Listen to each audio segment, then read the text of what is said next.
안녕하세요. 오늘은 헬스에 대해 얘기를 해볼 거예요. 여러분들은 무엇을 위해 헬스를 하시나요? 운동 자세나 종류는 전문가들에게 배워보시고 자칫 건강을 해칠 수도 있는 헬스의 위험성에 대해 알아볼까 해요. 안타깝게 오늘도 하지 말라는 영상이네요. 헬스, 영어로는 건강이라는 뜻이지만 우리는 보통 근력 운동을 헬스라고 표현해요. 국어사전에도 실린 걸 보면 헬스의 위용을 체감할 수 있는데요. 건강에 대한 관심이 늘어나면서 헬스 인구는 꾸준히 증가하고 있습니다. 코로나가 종식하면서 폭발적으로 증가하는 추세인데요. 덤벨과 경제의 합성어인 덤벨 이코노미라는 용어까지 등장하기도 했죠. 2030들은 너도 나도 SNS에 오운환을 올리기 시작했고 몸을 만들어서 촬영 및 보정을 하는 바디 프로필에 푹 빠져 있어요. 진짜 제 몸이었으면 좋겠네요. 헬스 인프라 또한 굉장한 발전이 있었습니다. 많은 헬스장이 생겨났고 가격 할인, PT, 24시간 운영 등을 통해 경쟁하기 시작했습니다. 근육을 조금 더 고립하고 자극할 수 있는 새로운 머신들도 개발됐어요. 그런데 말입니다. 헬스를 유독 하기 싫었던 오늘 헬스가 건강에 좋을까라는 의문이 들었습니다. 헬스를 하기 싫었던 것보다 학생 시절 의학 공부를 할 때 질병의 치료나 예방 목적으로 권고하는 운동은 대부분 유산소 운동이었기 때문이죠. 심지어 헬스에서는 어느 정도의 근육량이 적절한지에 대한 정보가 전혀 없습니다. 근육량이 계속 증가하는 것이 건강과 정비례하지는 않을 텐데 말입니다. 그러면 헬스의 문제점은 어떤 게 있을까요?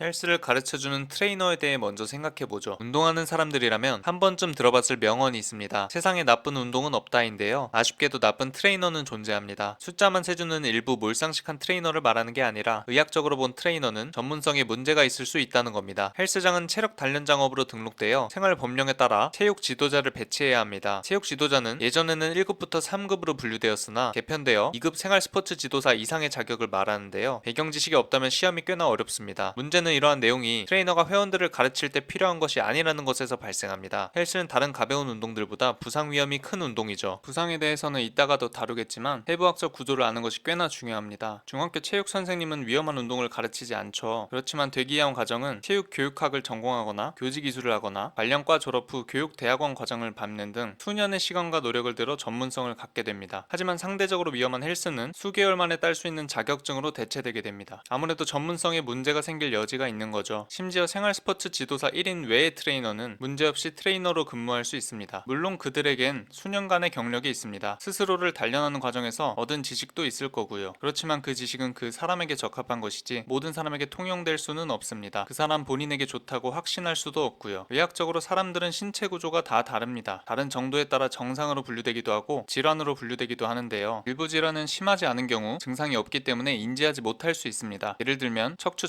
전방전이증이라는 질환이 있는데요. 말 그대로 허리의 위쪽 척추가 아래쪽 척추보다 앞으로 튀어나온 경우를 말합니다. 심하게 튀어나오지 않으면 증상이 없는데 더 튀어나오면 사이에 신경이 눌려서 디스크처럼 허리 통증과 하지 통증 등을 유발하게 됩니다. 해당 질환에 대한 논문에 따르면 청소년의 5%가 이 질환을 갖고 있다고 하는데요. 통증이 없어서 본인이 이 질환을 갖고 있는지를 모르는 경우가 많으니 실제 유병률은 더 높을 겁니다. 게다가 한 번 나온 척추는 들어가지 않을 테니 계속 이 질환을 갖고 있겠죠. 나이가 들면서 퇴행성으로도 발생하기 때문에 50대에서는 척추 질환 중 유병률이 1위일 정도로 많습니다. 이런 사람은 위쪽 척추가 더 앞으로 돌출되거나 아래쪽 척추가 뒤로 밀리는 운동을 피하는 것이 좋겠죠. 이 운동은 허벅지와 엉덩이 근육을 강화시키는데 각광받고 있는 힙스러스트라는 운동입니다. 그렇지만 해당 질환을 가진 사람은 아래쪽 척추가 아래로 힘을 받아 질환이 악화될 가능성이 있죠. 바벨 스쿼트도 비슷해요. 바벨이 위쪽 척추를 앞으로 밀어서 악화될 위험이 있습니다. 많은 질환들이 운동별로 문제와 위험을 갖고 있겠지만 디스크처럼 유명하지 않거나 이 질환처럼 악화되기 전에 증상이 없는 경우에는 트레이너와 함께 이런 운동을 할 수 있겠죠. 결국 개인별 질환 최적화가 역량상 힘들 수 있다는 겁니다. 트레이너가 위험한 운동을 다루는 만큼 질적 관리를 위해 면허 제도를 신설하여 운전면허나 의사면허처럼 갱신도 하는 등 더 엄격한 관리를 할 수 있는 제도적 보완이 필요하다고 생각합니다. 다음으로는 부상 이슈입니다. 부상은 준비 운동을 충분히 하지 않았거나 올바르지 않은 방법으로 운동을 할 때 발생합니다. 여러분들은 헬스를 시작하기 앞서 얼마나 충분한 준비 운동을 하시나요? 사실 우리는 준비 운동이 어느 정도가 충분한지를 배운 적이 없습니다. 다치기 전까지 우리의 근육과 관절은 아무 말도 하지 않거든요. 준비 운동의 목표는 최소한의 피로도로 근육의 온도를 올리는 것입니다. 온도가 올라가야 유연성과 강도가 증가하기 때문이에요. 해당 논문에서는 근력 운동 전 운동 강도 60% 이하로 10에서 20분의 준비 운동을 권고하고 있습니다. 하지만 바쁜 현대인 민첩한 한국인들에게 10분은 절대 허용되지 않죠. 제가 다니는 헬스장에서도 딱 2명이 10분 이상의 준비 운동을 하더라고요. 올바르지 않은 방법으로 운동을 하는 경우에도 부상이 발생합니다. 단언컨대 99%는 건강하지 않은 방법으로 운동을 해요. 트레이너들이 자세 교정을 해줘도 달라지지 않습니다. 원인은 우리 모두가 간과하는 승모근 때문인데요. 승모근은 등 근육 중 하나로 척추를 보호하고 어깨와 팔을 척추에 연결시키는 역할을 하는 근육입니다. 하지만 승모근이 발달하면 어깨가 좁아 보이고 머리가 커 보이기 때문에 우리는 승모근을 최대한 이용하지 않는 자세로 운동을 운동을 하도록 배웁니다. 심지어 승모근 때문에 몸이 예쁘지 않다고 승모근 보톡스를 맞기도 할 정도죠. 다른 근육에 비해 승모근이 덜 발달하게 되면 무거워진 어깨와 팔 근육을 지탱하기 어려워 만성 통증에 시달리게 될 수도 있습니다. 몸의 모든 근육을 골고루 발달시켜야 하는데 예쁘지 않다고 승모근을 배제시키는 것은 당연히 건강하지 않은 방법이라 할 수 있겠죠. 다음으로는 질환이 발생할 수 있습니다. 부상과 다르게 질환은 올바른 방법으로 헬스를 하더라도 발생할 수 있다는 점에서 다른데요. 무릎 쪽 골격계에 대한 그림입니다. 근육은 혈관이 풍부하기 때문에 근력 운동을 하면 근육에 상처가 나고 회복하는 과정에서 근육이 커지는 근성장을 겪게 됩니다. 그렇기 때문에 점진적으로 무게를 늘리면서 근육을 키우는 거죠. 하지만 힘줄과 인대는 그렇지 않습니다. 고무줄이라고 이해하시면 쉬워요. 갑자기 당기거나 일정 수준을 넘어가면 고무줄은 탄성을 잃거나 끊어지죠. 고무줄에 힘을 주기 전에 천천히 스트레칭 해두면 조금은 더 잘 늘어나는데 이게 준비 운동이에요. 하지만 준비 운동을 아무리 해도 고강도 운동을 할 경우에는 한계가 있습니다. 심지어 힘줄과 인대는 근육과 다르게 한 번 다치면 절대 100%까지 회복되지 않아요. 때문에 힘줄과 인대의 질환은 헬스와 필연적이라고 볼 수 있습니다. 다음 알아볼 질환은 관절염입니다. 하체 운동의 꽃은 스쿼트라고 하는데요. 코어 근육, 허벅지, 엉덩이 근육까지 많은 근육을 발달시킬 수 있는 운동입니다. 논문에 따르면 스쿼팅 시간이 길수록 무릎 관절염 위험도가 상당히 증가하는 것을 볼 수 있는데요. 여기서의 스쿼팅은 다른 무게 없이 쭈그린 것을 말합니다. 당연히 무거운 바벨을 들고 하는 바벨 스쿼트의 경우에는 더 단시간에도 관절염이 발생할 수 있겠죠. 근육이 많으면 건강한 거 아니냐고요? 근육이 많아서 생기는 질환도 있습니다. 바로 오금동맥 포착 증후군입니다. 생소한 이름이지만 인구의 0.6에서 3.5%에서 발생하며 특히 젊은 사람에 호발하는데요. 그림처럼 오금 쪽에 지나가는 동맥을 오금동맥이라고 합니다. 그런데 종아리 운동을 많이 해서 근육이 발달하게 되면 근육이 동맥을 조이게 되죠. 동맥이 좁아져 혈액순환에 문제가 생기면 다리는 숨을 못 쉬게 되어 감각 이상이나 통증을 호소하게 됩니다. 동맥을 조르는 근육을 절제하는 것이 치료법이에요. 운동을 많이 해서 수술을 해야 한다니 너무 억울한 일 아닌가요?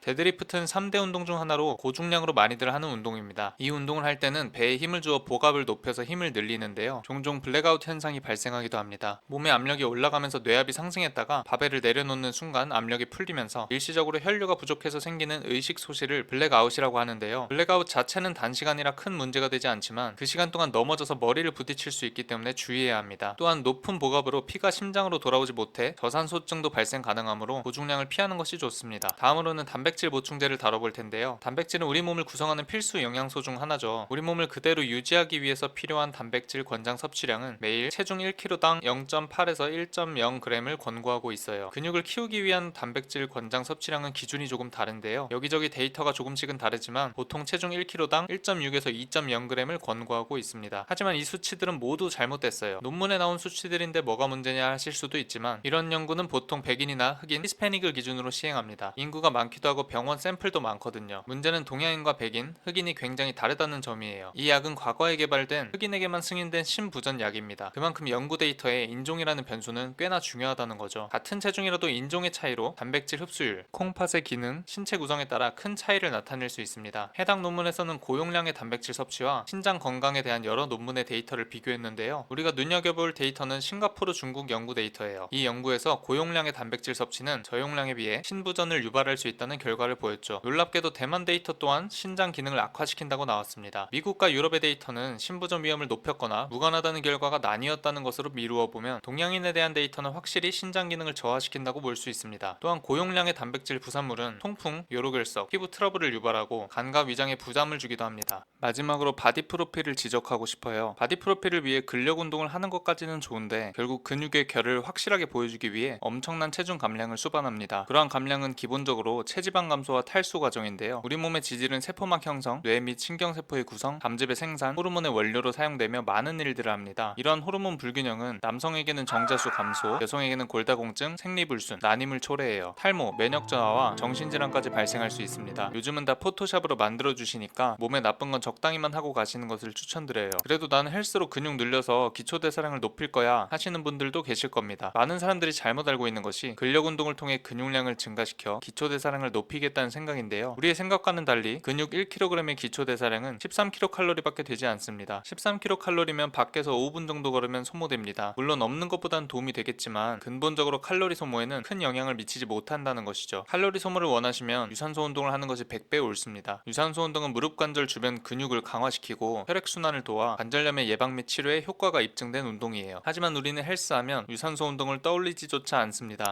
그렇다면 우리는 헬스를 어떻게 하는 것이 좋을까요? 충분한 준비 운동을 수반하여 무리가 가지 않는 중량으로 관절에 영향을 덜 미칠 수 있는 머신들을 이용하고 유산소 운동에 더 비중을 두며 적절한 양의 단백질을 섭취하는 것이 좋겠죠. 딱딱하다고 생각할 수도 있지만 저는 고기를 먹은 날에는 단백질 보충제를 안 먹는 등 대략적인 일일 단백질 섭취량을 계산해가며 먹고 있습니다. 물론 헬스의 장점도 있습니다. 몸을 아름답게 가꾸어 미적인 효과도 있고 노인의 경우 근력 저하는 생존율과도 관련이 있습니다. 코어 근육의 경우 척추를 보호해주며 관절 주변 근육은 관절의 안정성을 향상시키죠. 남성 호르몬의 원료를 남성 호르몬으로 전환시키는 역할도 합니다. 종합적으로 보면 헬스는 건강을 위한 행위는 아니라고 생각합니다. 물론 클럽보다야 헬스클럽이 낫겠지만 우리의 관절과 신장은 사용 횟수가 정해져 있는 소모품이고 보다 큰 근육을 위해 희생하기에는 너무 가치가 큽니다. 하지만 몸을 아름답게 가꾸는 정도로 하는 것은 합리적이죠. 그래서 헬스는 화장과 같다고 생각합니다. 화장은 건강을 위해 하는 것은 아닙니다. 선크림처럼 건강에 도움이 되는 부분도 일부 있지만요. 아름답게 보이고 싶은 마음을 과하지 않게 표현하려고 노력하는 것이면 화장이든 헬스든 괜찮다고 생각합니다. 모두 건강한 운동 습관을 가지셨으면 좋겠네요. 전문가일 뿐이니까 가볍게 보고 경각심 정도만 가지면 충분할 것 같아요. 시청해주셔서 감사합니다. 저는 이만 화장을 하러 가보려고요.